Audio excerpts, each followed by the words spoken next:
Hey everyone, I'm here with Andrea Pomerantz Lustig, the contributing beauty editor for Glamour for 10 years, and she was with Cosmo before that. Yes. She is someone who really knows, for hairdressers and other salon professionals, how to get mentioned in a consumer magazine. What's the scoop?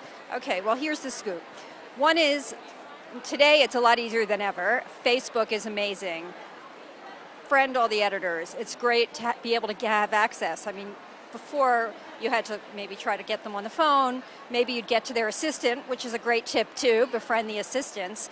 But really, right now you can go right to the top. Most of the editors are on Facebook. So I'd say friend them on Facebook, send them updates, and keep up your own Facebook page so that if they look at your page, they see you've got something to say. So whether it's new information, new tips, new trends, haircuts you've done, things that you're excited about, a comment on a celebrity look that you saw at the Oscars, or a runway picture that you like and have something to say about, just keep it up, whether it's Twitter, Tumblr, Pinterest, Facebook. Flash mobbing. I know a lot of salon professionals think you have to live in New York or LA, and that's not true anymore, correct? I think one of the most important things to know is that beauty editors are always looking for information and tips and new information, new sources. We don't want to quote the same people time and time again, and everything we do month after month, it has to be new and fresh. If we've heard it before, our readers heard it before. So we're always looking for something new, and there's opportunities for everybody. It doesn't have to be New York. In fact, our readers are all over the place, so it's very important that we get a perspective that's much more Midwest,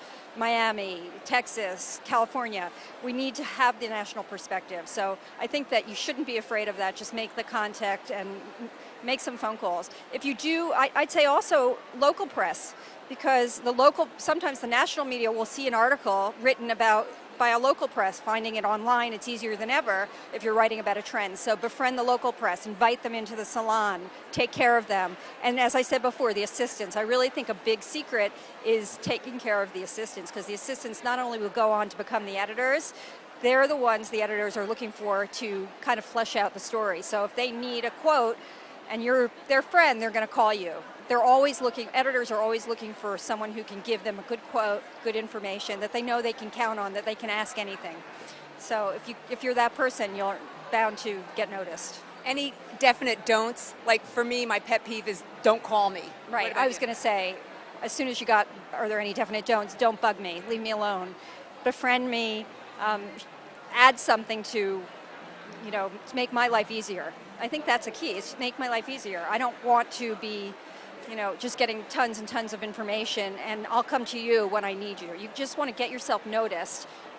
Make them pay attention so they know you have something to say, and then let them come to you. Okay, so the takeaway here is don't bug them. Let people know who you are, but don't. And maybe it's okay to bug if you're not asking for press. It's more about what can you give them. They're not just looking to promote you. You've got to supply something, and they're more likely to write about you if you supply some information that they need at that moment. Sometimes it's luck. You happen to pick up the phone, make a phone call, send an email right when she needs a story. So just go at it, but I'd go say at it the right way. Secret, go at it the right way. Just don't be annoying. Don't, push all right, yourself. and while I have you here, I know you have a very special book coming out in August. Tell us all about it. It's called How to Look Expensive. A beauty editor shares her secrets to getting gorgeous without breaking the bank. I know that's a mouthful, but really How to Look Expensive is what you need to remember. And it's a book that's really meant to bridge the gap for women between what they want to look like and what they can afford to look like. And it kind of came to me because I get inundated with press from all these stylists from all across the country, from celebrity stylists back here in Fashion Week, and I have so much information. And I started thinking about it one night in the midst of the beginning of the recession. That's how long it takes to write a book. That, what would a real woman have to pay to have any of this done? It would cost a fortune. And none of us, we all want to look like these celebrities. We want to look like the models on the runway, but we can't afford it. So that's what this book is. It's kind of giving you hundreds of thousands of dollars worth of beauty advice to help you look like you want to look and afford the look you want, the high-end, beautiful look, which for me is really more about classy than flashy. And I think that for hair, that's a really important point to make, because a lot of women think if they're spending money on their hair, they want to see the highlights, or they want to see, they want it to look done. And that's kind of not what celebrities are necessarily going for, and that's not what the book is about. So the good news is you read her book and you send her a little note saying, loved your book, Andrea. Yes, and then, you're on my radar, and when I'm looking for a story, I might hit you up. Well, that's so great. Good luck with the book, and thanks for the tips here. Thanks a you. lot. Thanks.